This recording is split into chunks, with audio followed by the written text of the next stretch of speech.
Should you verify the emails found by your email finder tool?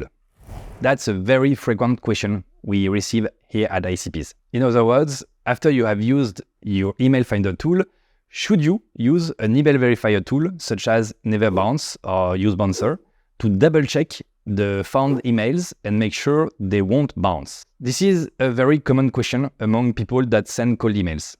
The short answer is it depends. It depends on two things: how many messages you send every day, that's the usage part, and which email finder tool you are using, that's the tooling part. First, when it comes to usage, the main goal obviously is to keep your bounce rate pretty low, right? And here is the general rule.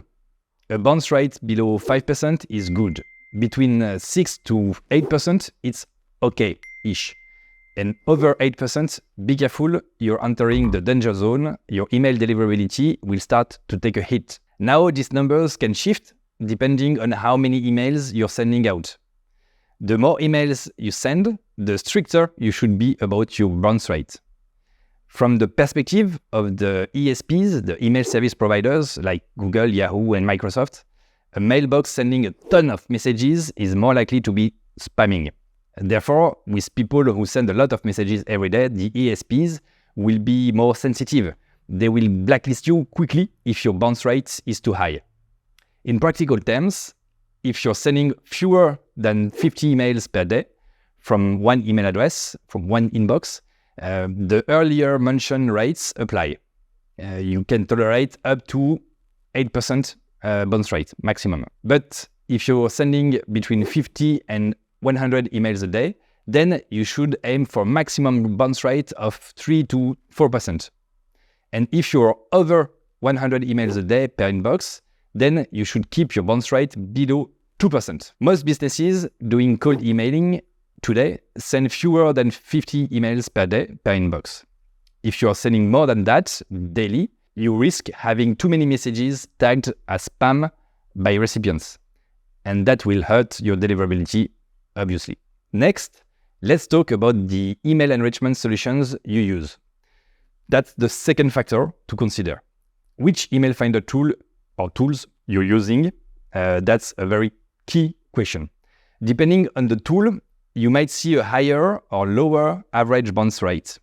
If you're using tools like ICPs, Apollo, or Enrow, you're safe. These tools are very cautious and they only mark emails as valid if they have strong evidence that they exist. But some other tools take a different approach.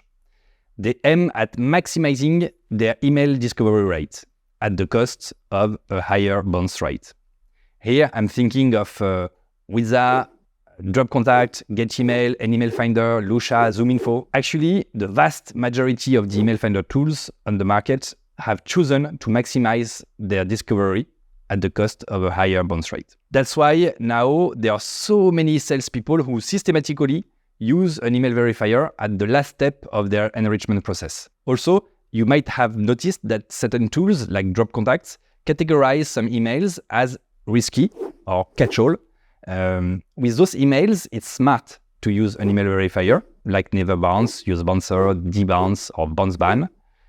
These verifiers help verify emails that are likely to bounce, reducing your discovery rate, but also lowering your bounce rate. But if you use an email verifier after tools like ICPs, Enrow, or Apollo, it's counterproductive. These email finder tools already have a very low bounce rate.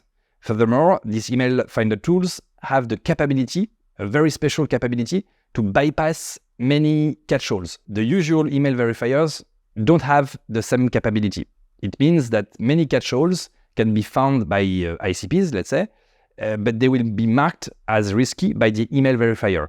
But if you use them, if you use those email addresses, you will see that they won't bounce. And by contrast, if you get rid of them, you will significantly lower your discovery rates for no gain on your bounce rate.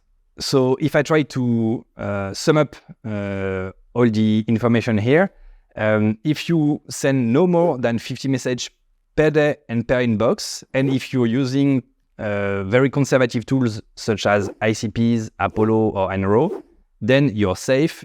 You can send them without using an email verifier to check the emails. But if you're not in this specific case, if you send more than 50 messages per inbox and per day, and if you use a different tool from the 3 I mentioned, then it's better to use an email verifier at the end of your process. Thank you. I hope it's pretty clear now for you in which case you should use an email verifier. And I wish you a very successful cold email campaign. See you.